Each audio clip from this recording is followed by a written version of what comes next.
Okay, so these are the instructions for self-hypnosis. Hypnosis is a very natural thing that our brain does every time it switches from the left brain to the right brain. And a hypnotic trance is just the left brain, the logical mind, having a rest, and the right brain taking control, the creative, symbolic mind taking control of you.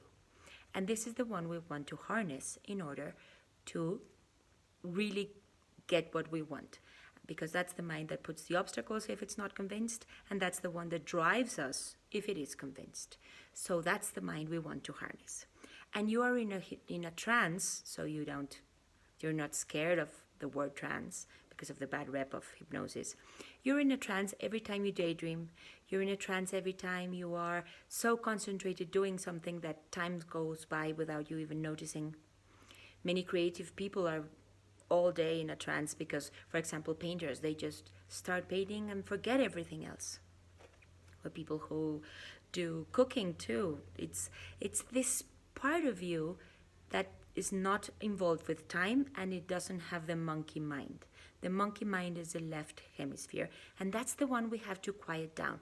That's why all hypnosis starts with relaxing and with closing your eyes and going inside and breathing, because we have to put the monkey mind to rest in order to access the right hemisphere of your brain, the unconscious mind. And it's very easy to do. It's a very natural thing to do. You only have to know how to do it. So my recommendation for every tool I'm going to give you is to do some sort of filing system. So I go for cards because I'm an old-fashioned person. I'm not a very technological person. As you can see, I love books and I love paper and I love to touch things. I'm a kinesthetic, so I like to have them in my hands. So I do these kinds of things. Of course, there are smaller cards and like the old library system. Of course, you can have them on your phone or wherever that you have access to them, because the whole idea with tools is to use them. If you don't use them, they don't work. Okay, so self-hypnosis. These are the steps. I'm going to go through them. 1, you have to decide what you do want, the positive emotion. For example, we're going to use this exercise, and that's going to be the next video. We're going to actually do this exercise to deal with anger. But you can use it for any emotion or for any situation. We're going to stay on emotions for now. So the first thing you need to do is decide how you do want to feel, the positive emotion. For example, when I'm angry, I don't like to feel angry, but I love to feel joyful. So I choose to feel joyful or peaceful or just content, whatever you wish. Just have it in your mind, okay? I'm angry, but I'd rather feel, let's go for peaceful, okay? Step number 1, decide. 2, get an anchor for that. An image, a sound, a symbol, a visualization, something you can touch, whatever that brings you that feeling. So, for instance, for me, that I'm very kinesthetic, I like to touch things. So I like soft textures. So having something to touch that's really soft, or something that I can smell or eat, or a caress, that calms me down. Or laughter calms me, brings me out of anger. So I know my anchor.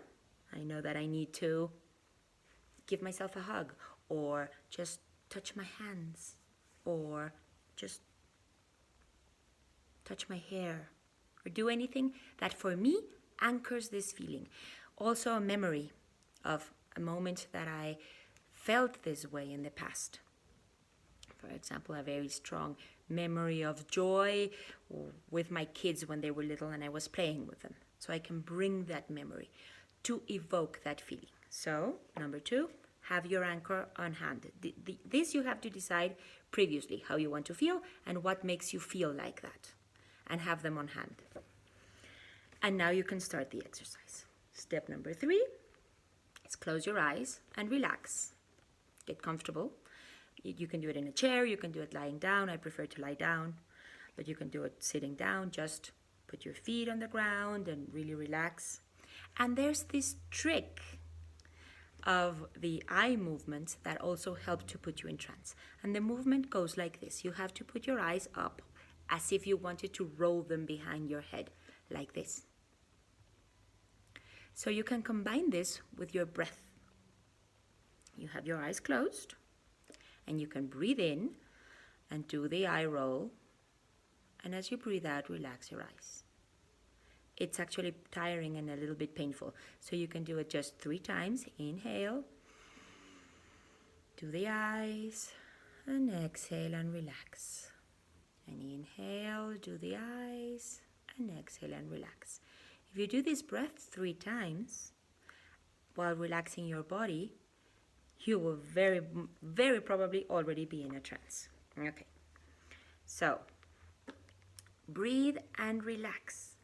Do it consciously. Relax your feet, relax your legs, relax your hips, relax your shoulders, anything where you keep tension. That's why I like to do it laying down, because if I'm sitting up, I start to feel like I'm going to fall off the chair or something. So when I'm lying down, I can really relax and let go of everything. So relax and put your attention on your breath. That takes the attention away from the monkey mind. So just notice how your breath goes in and out without your effort. You're not breathing consciously. The breath is breathing you. It's this feeling that, like when you let go of your conscious breathing when you're sleeping. And most of the day, you're not even conscious that you're breathing. Just when you are told breathe, you become conscious of your breathing. But usually it's an unconscious mechanism. And just notice how it breathes you, how it goes in and out of its own accord. So that's step number 4. Relax and breathe. Step number 5, remember we talked about the wise part, the one that just been added to the unconscious mind. So just say in your mind, I call my wise part, and it usually appears, if you're a visual person, it appears as an image. It can be an image of you, it can be an image of a star, of the universe, of anything that symbolizes to your unconscious mind that wise part. And it can change. And it doesn't matter if you call it the wise part or the higher self or your soul or however you want to, whatever vibrates with you and you resonate with, that higher wise part of you is. So just call on it and see how it appears. It can be a feeling, it can be an image, it can be a symbol, it can even be a nothing, but it's you, so it always appears. It is you. So everybody has one. It's not like, oh, I don't have one, won't appear. No, it does appear. Just notice how it appears. So you call your wise part. And then you go for the negative emotion, the anger in this case. You go for the anger and you feel it in your body. Where does this go in your body when you feel angry? For me, for example, anger goes to my jaw, and I clench my jaw and I tend to make a fist. And my eyes go like that, and I'm clenching my teeth, and I'm really angry. And I can feel it in my jaw. Okay, so go to the body part or to the sensation of the anger in your body, and then ask the wise part to do anything that it needs to do with that emotion. Doing this very ambiguously is very useful because the right hemisphere of the brain doesn't like orders. So when you let it do its thing, it will do its thing. You just give it the suggestion that it needs to do something with this because this is very uncomfortable for you right now, and you just watch. You become the observer. Your rational mind becomes the observer of the unconscious mind and see what it does with it. No intervention, no guidance, no judgment. Sometimes I have had people that imagine a magic wand that comes and transforms it into something else, or a broom and it just gets washed away, or just the anger starts dissipating, or they see colors, or whatever comes is perfect. That's your wise part, which is the one you call to do this, doing its job. So just let it and observe. And then when that feeling is better, it's dissolved or disappeared or it changed or whatever, you're going to evoke the positive feeling, the one you chose here. If I want to feel peaceful, I'm going to evoke that feeling through the anchor. So if I'm a visual person and I'm going for peace, then I'm going to see a beautiful landscape, a very peaceful picture of a landscape. I can imagine it, I can visualize it, or I can actually put it in front of my face and see it. Whatever works for me. And I'm going to anchor the feeling to that image if I'm visual. If I'm an auditory person, I'm going to anchor it to a sound. It can be a song that I can sing, just a tune that I can go and sing whenever I need it. Or it can be something you touch, as I was saying with the book and the wisdom. I can go for my book and touch my book and smell my book and know that everything I have read and everything that I have learned is still somewhere in there and it just needs to come out, but it's there.